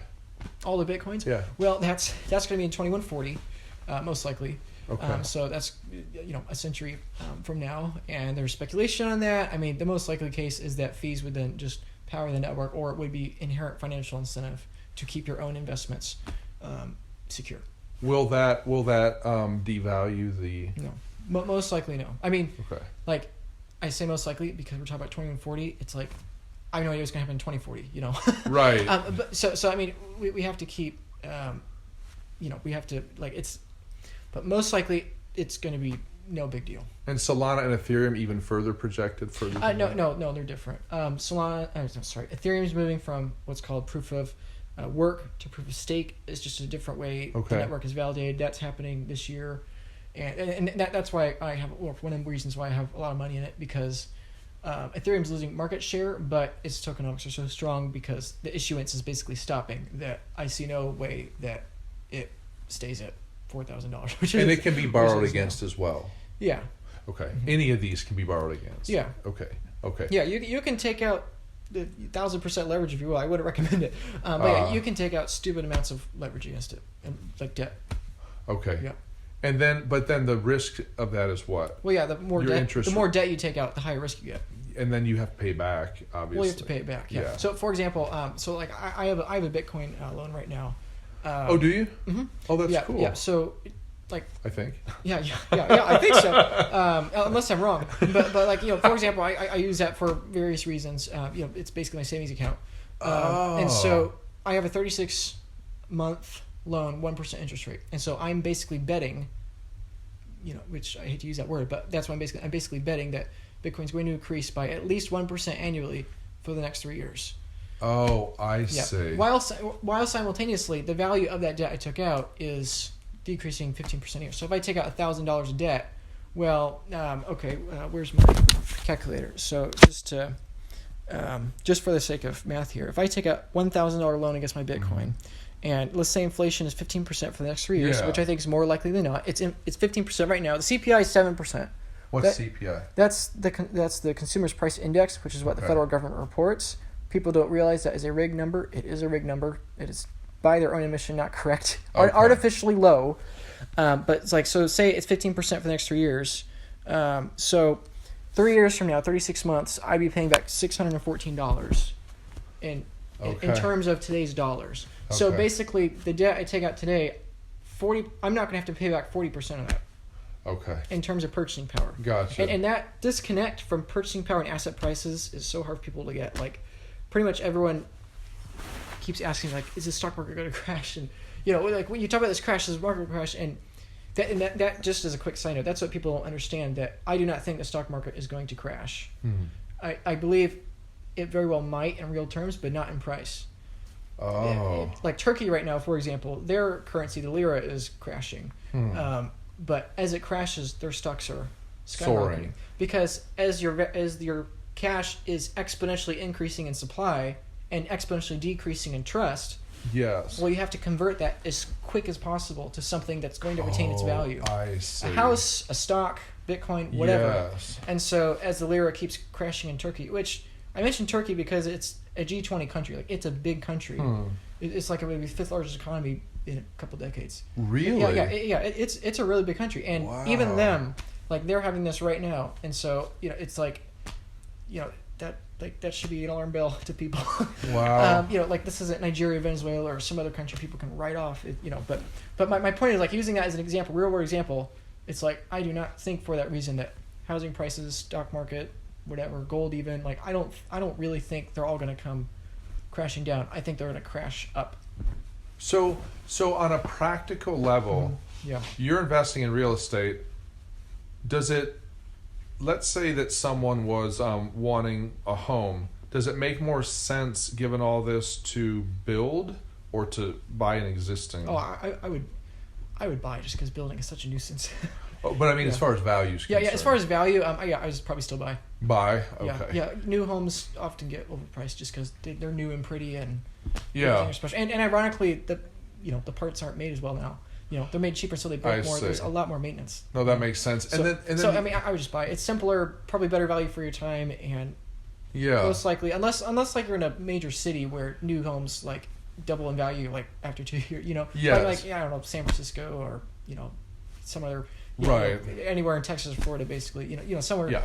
It's very location dependent, but in general, like I would just buy a house. Well, now one other thing that I was wondering about is. The housing market is an all-time high right now. Mm-hmm. You're buying real estate when the market is at an extreme place, so aren't you going to lose money when it begins to fall? Well, that's my point. Like, basically, I do not think that it is going to fall. Which I know is a bold claim, but like I'm saying... You think the market's going to stay inflated as far as price of housing? It very well might crash 10, 15, 20%. I don't know. Okay. But do I think it's more likely that housing is going to crash 20% or go up 20% in the next 12 months? I think it's more likely to go up.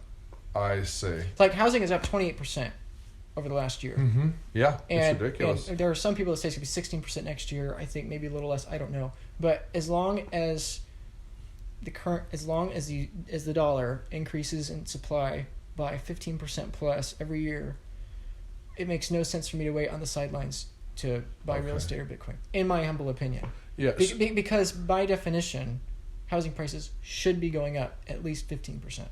Like without inflation, they should be.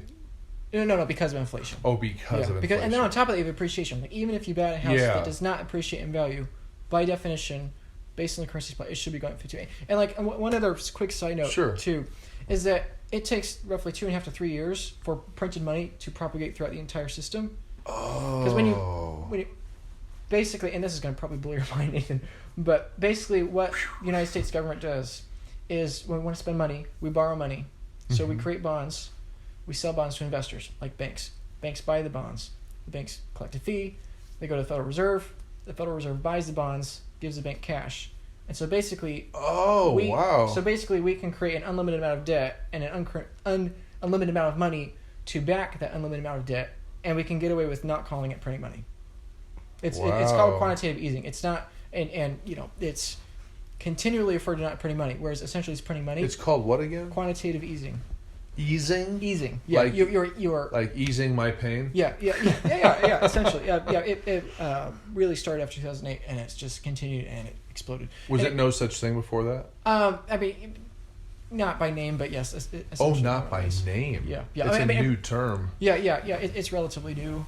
Wow. And it's still controversial, which it should be. Why is it it's the doing of it's controversial? Or the term is controversial. Well, the doing of it. Oh, okay. I mean, it's a government creating their own bonds, and so it's a workaround. Yeah, it's the government creating their own bonds and then buying their own bonds with the cash they create out of thin air. I see. So instead of just sending a print order to the mint, to Treasury, they just say we'll do it by these steps, so that it's I see. And so my point is that basically what's called the M2 money supply is up well over like 40-50%. What's M2 money? There's M1, M2, M3. They're basically different qualifications of how you quantify that amount of money in the economy. And M2 is based on government regulation. Is that based on like research of like, okay, this is how many dollars are in existence. M2 I would identify as probably the most accurate, and so like that's up 40%, and we've only experienced roughly 15% in the general market. But what is M2?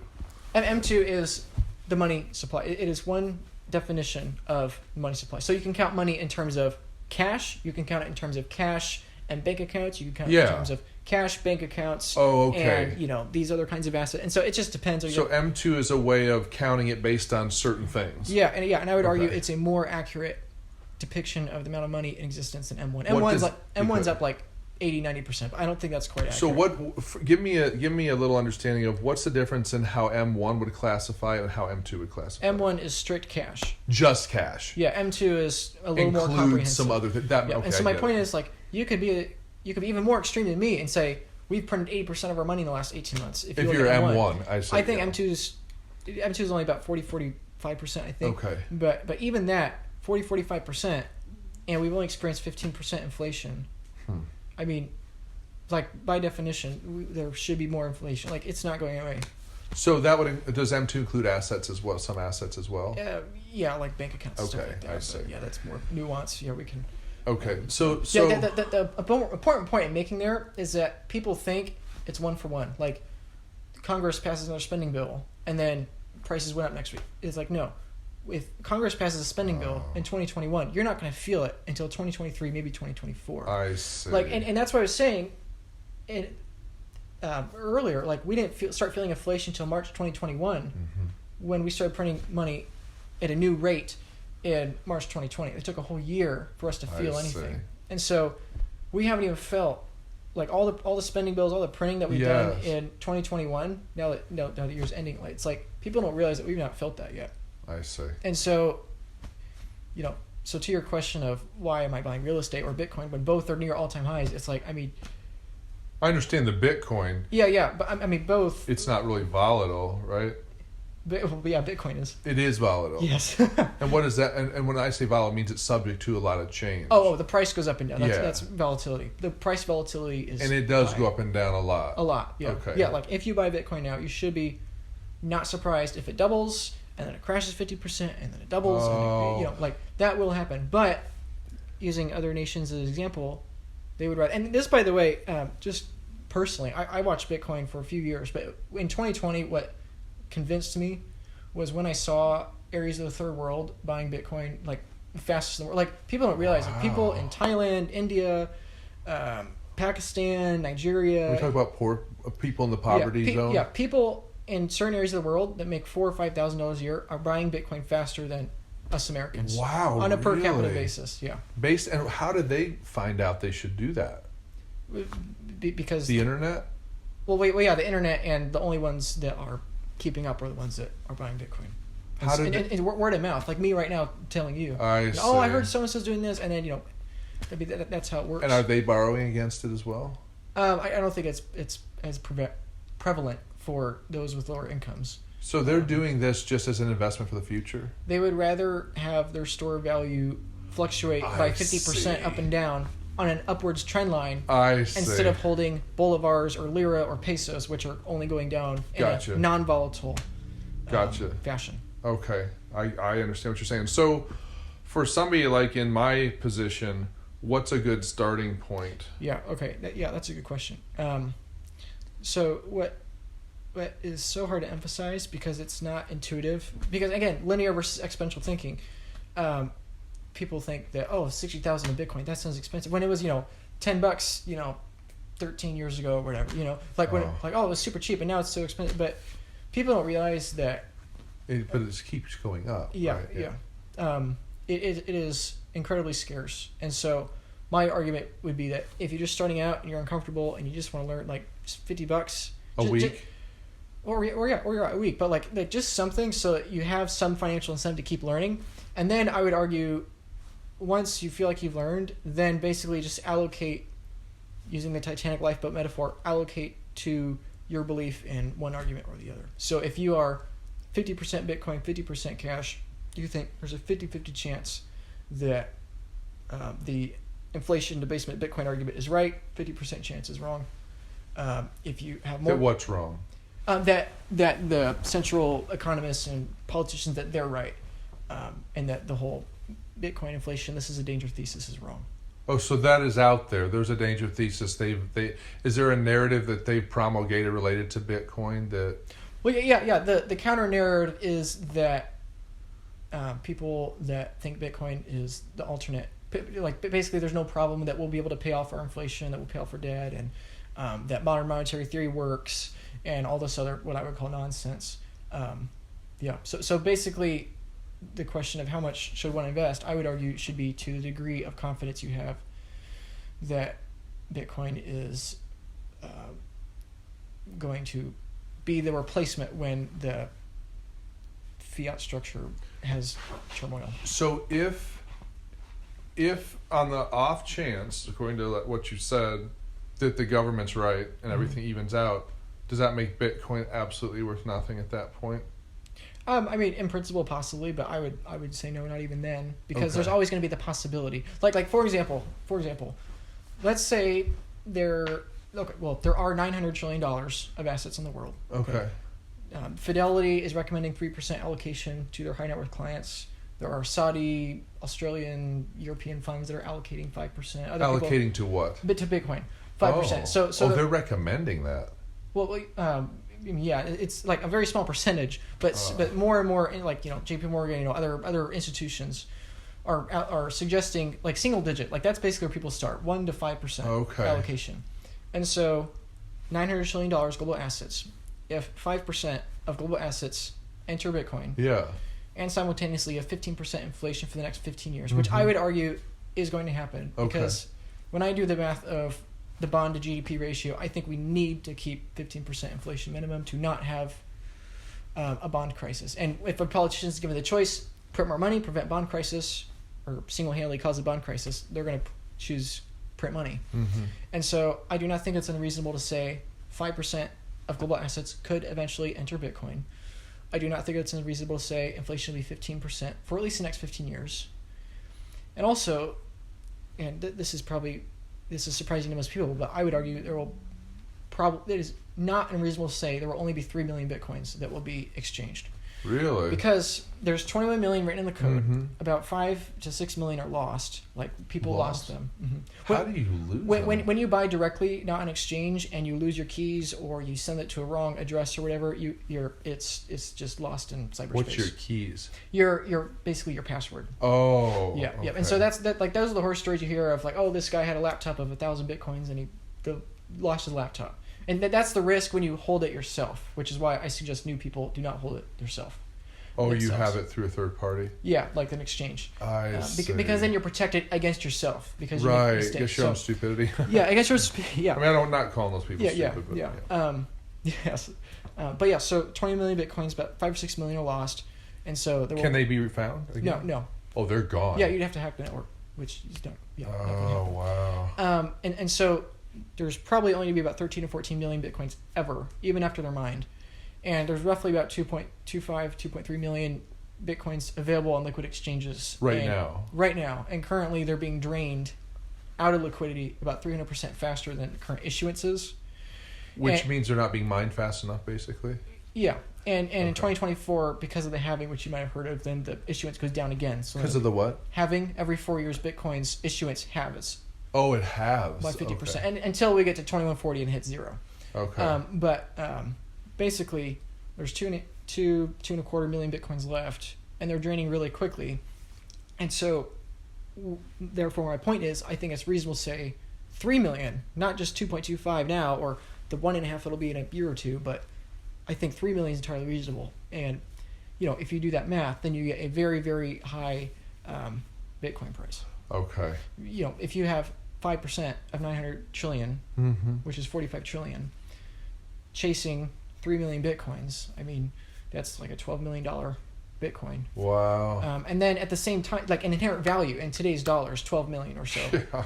But then at the same time, if you have 15% inflation for the next 15 years, well, by 2036, then that would be roughly an 8x multiplier, 8.14, I think, multiplier. So then you're talking about, in nominal terms, like a $80 million, $100 million wow. Bitcoin, which I'm not saying that will happen. Yeah. And again, that sounds crazy to people because $100 million sounds like a lot of money now, but in 2036, right. it's $100 million right. is actually 12 million today. It's not going to be quite as extreme. Right. But my point is, like, okay, even if that doesn't happen, and there's only 10% chance that it happens, well then logically speaking, the fair market price, if there's a 10% chance that fiat has trouble and Bitcoin replaces it, well then the fair market price should be 10% of that number, which would be $10 million.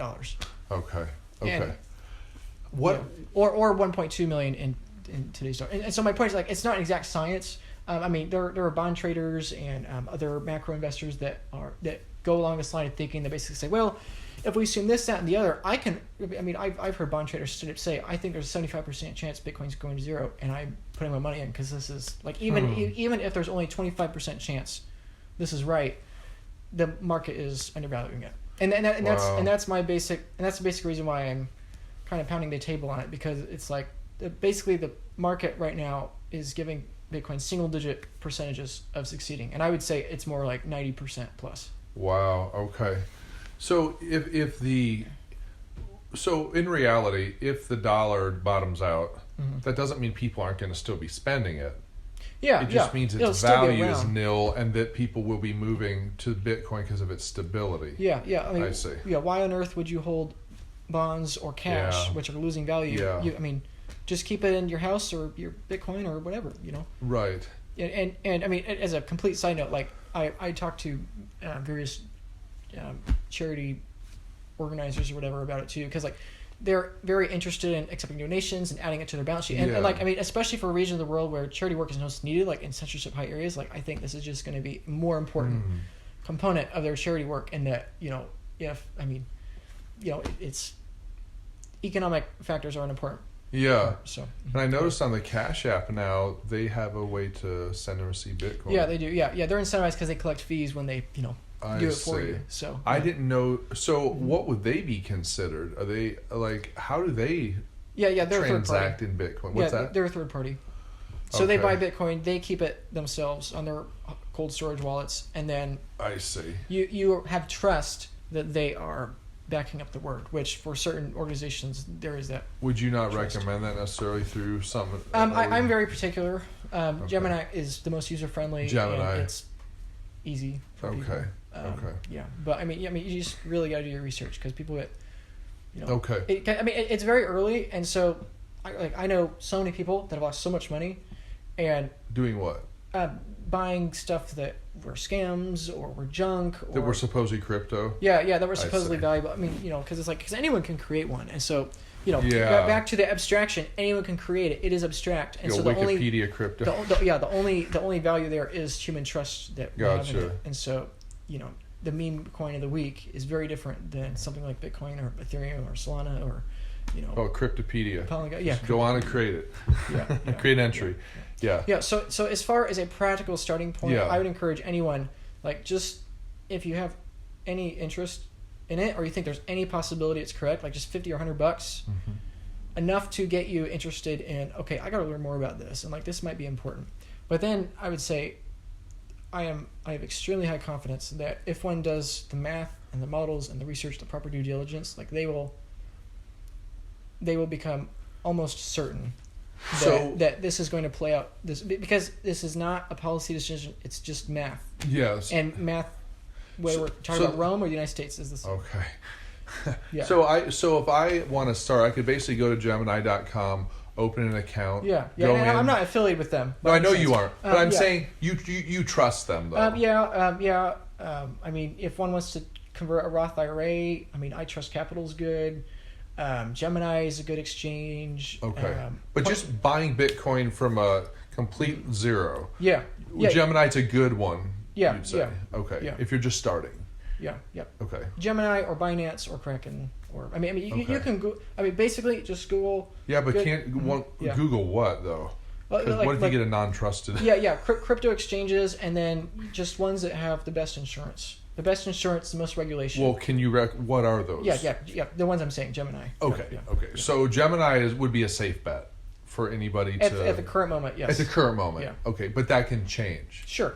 Yeah. So then let me ask this, and maybe, and I don't know if you're ready to wrap up, but as if I buy through Gemini, and now you say 3 months later, is my crypto safe that I've gotten through them? Well, yeah. So there's risk in everything. If you buy your coins direct, you have the risk of transferring to the wrong wallet or doing something wrong, and thus, like I said, your coins are gone.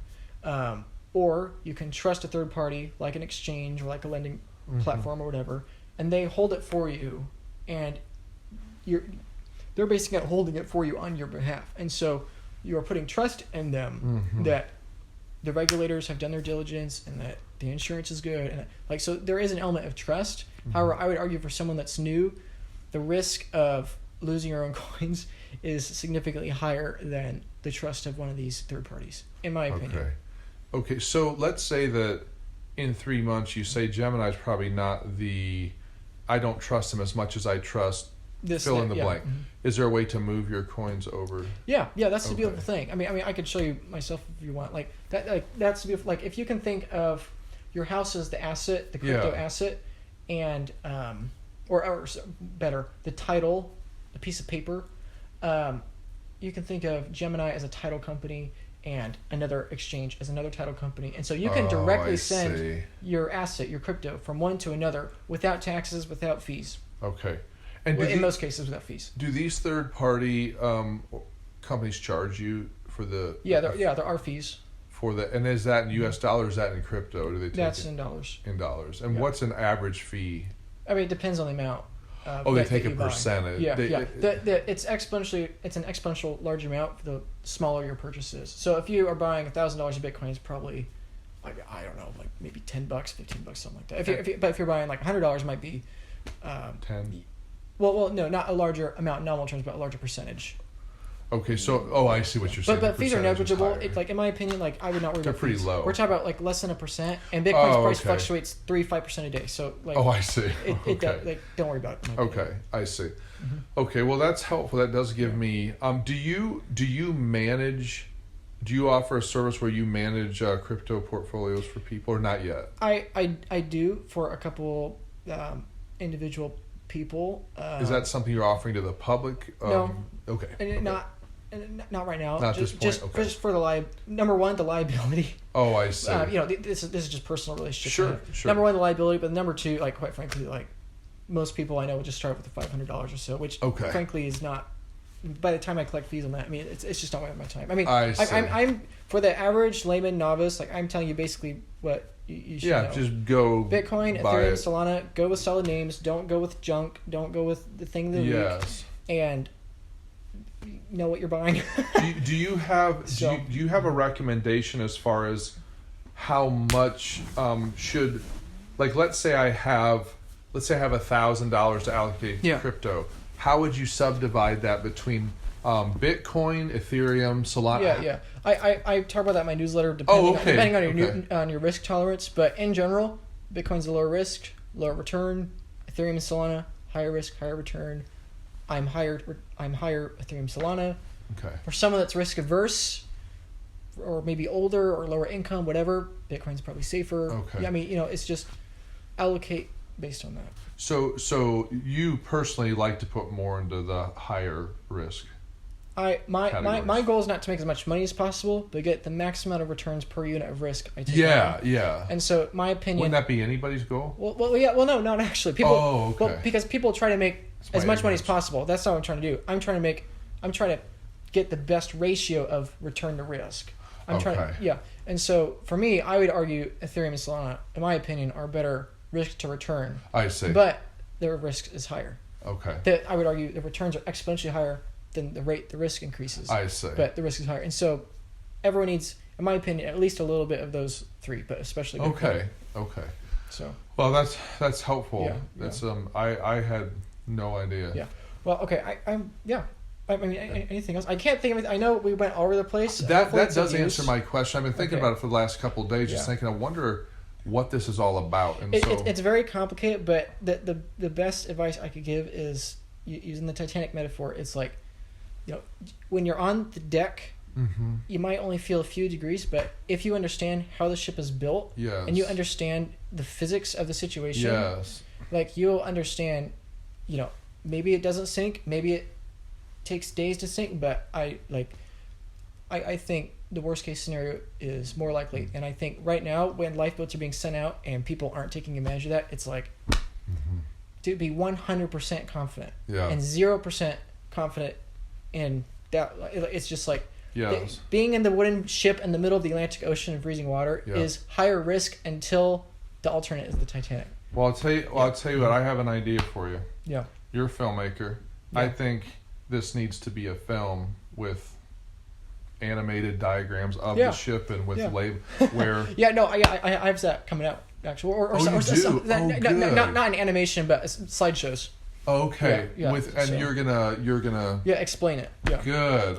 Yeah. I just find that metaphor so useful because it's the same thing. Like people had arrogance that there's no possible way the ship sinks. Yeah. And those are the people they that said even God can't sink it. Yeah, exactly. And that's my concern now. Our extreme confidence in that there's no way the United States government goes bankrupt. Like, that's...